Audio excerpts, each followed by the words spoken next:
It is the end of TwitchCon Day 2. I'm joined by Reynad, who is the owner of Tempo Storm as well as Hearthstone streamer, all-around good guy. Some people say he looks like Kelby. Either way. Nobody's perfect. Yeah, nobody's perfect. That last one is just an unfortunate circumstance.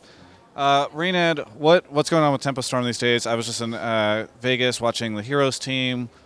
What's going on with the organization? What's the sit rep? The usual, focusing on Blizzard games. Here's a Storm team kicks ass. Hearthstone team kicks ass. Melee guys kick ass. Chris G kicks ass. All of our players just good. And as usual, hiring process not too complicated. Walk into the nearest modeling agency, throw a rock, the usual, and it's been working out. Yeah. Now, one of the questions I have is, we were kind of talking about this before the interview, is that you're kind of looking right now at like the newer or smaller scenes. When can we expect to see a Dota, CSGO, League, Tempo Storm team? So the reason that the orgs that you commonly see in LCS and Dota, like all the big games, the reason they're all in the big games is because of just the amount of money they have to work with. It's hard for a little guy like me to bid against them. And that money of theirs comes from the amount of money that Riot pumped into the scene. Like, that's why their players are as marketable as they are, because, Riot's production just destroys everything else. So I think when that will happen, I think probably the end of next year, because after speaking with Blizzard a lot, I really like their plans for next year. I think that they're finally about to take esports seriously, do it the right way, I hope. And, once they do, hopefully the players in Blizzard games are as marketable as the players in LCS. And I think that will happen by the end of 2016. Sounds exciting. I'm actually really interested to hear what they have to say at BlizzCon, because it sounds like that's when we're going to see that start to pop up. I asked a question during your panel. You were just part of an esports panel. It's really good. Either way, except for Nick Allen was on it. That was terrible.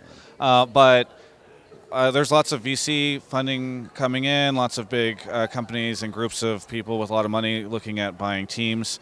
Is this a good thing for you? Is this a bad thing for you, as you might have to start competing with people with deep, deep pockets? Is it a good thing for you in that Tempo Storm might start being approached by people with deep, deep pockets? How does that work for you? Well, I'm never going to sell equity or the team. This is more of like what I'm doing instead of college. Like, it's a learning experience about the world and business and people management and everything.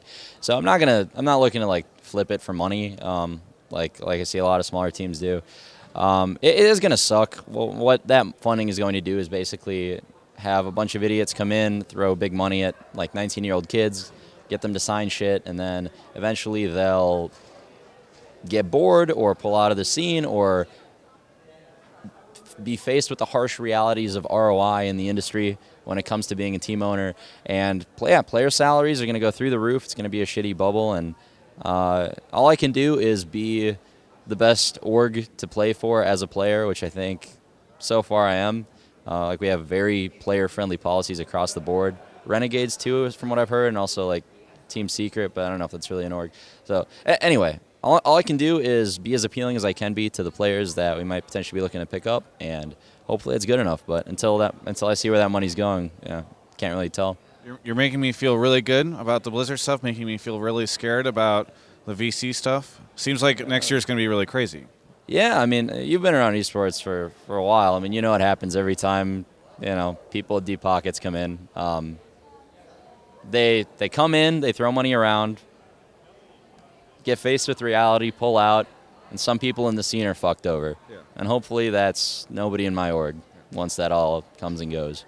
What is, I'm leaving to Europe for a month for the League World Championships, but BlizzCon is right after that. And so what for you is in the gap between TwitchCon and BlizzCon? Anything? A good amount of streaming, content creation, some event hosting, just the usual mix of stuff we do. We kind of, have our hands in everything, work on the website more. Nothing super exciting, a few trips here and there, that kind of stuff, but mostly just I'm going to do everything I can to make sure that our players that are competing at BlizzCon have what they need and can perform, as well as they possibly can come game day. Anything you want to say to any of the Tempo Storm fans out there, any place where people can find you, etc.? Yeah, I mean, just thanks for following us, guys. Thanks for the support. Those of you who are like legitimately fans of the team, it means a lot. My Twitter is Tempo Reynad, tempostorm.com for all of your becoming legendary needs. Pretty great website. I'm not going to say it's perfect. Last time I visited, I ended up winning so many games on ladder in a row that I got legitimately bored of the game. Oh yeah, that's rough. I had to go buy some other ones over at G2A.com at pretty ridiculous prices using the code TEMPO to save an extra 3%. And you know, after spending like 14 hours a day on the computer, I got like kind of, you know, just tired of being inside all the time. Went outside, thought maybe that would be a bit better of an experience after a long day of never losing at Hearthstone, thanks to TempestStorm.com. And even when I go outside, dude, all day just getting mobbed by women left and right, beating them all. I can't keep up with it, and all because of the form-fitting clothes I got at intotheam.com, saving 15% using the code TEMPO. So, also shout out to Funk, those excellent peripherals that help us win at the games that we play, and Twitch for being purple and stuff. That was beautiful. Yeah, I mean, I think. I hope that people continue to enjoy fantastic esports content and coverage, such as what we're producing here on a site that I work at, privileged to work at because they create such great content called GameSpot.com.